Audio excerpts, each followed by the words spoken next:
பெரிய அளவில் கடன் வாங்கும் வாய்ப்புகள் உள்ளது.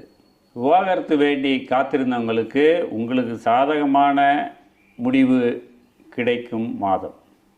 மறுமணம் வேண்டி காத்திருக்கவங்களுக்கு உங்களுக்கு சிறப்பான வாய்ப்புகள் உங்களை நாடி வரும் மாதம் இது. கோர்ட்டு கேஸு சண்டை சச்சரவுலாம் அலைஞ்சிக்கிட்டு இருந்தவங்களுக்கு லக்னத்திற்கும் குருவுக்குமான தொடர்பு நல்ல நிலையில் இருப்பதால் உங்களுக்கு சாதகமாக தீர்ப்பு எதிர்நோக்கலாம்.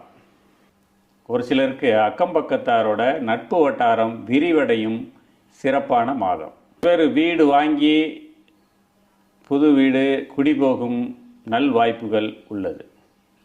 6க்குரிய குரு 9ல் அமர்ந்திருப்பதாலும் சனியின் இருப்பாலும் இந்த கால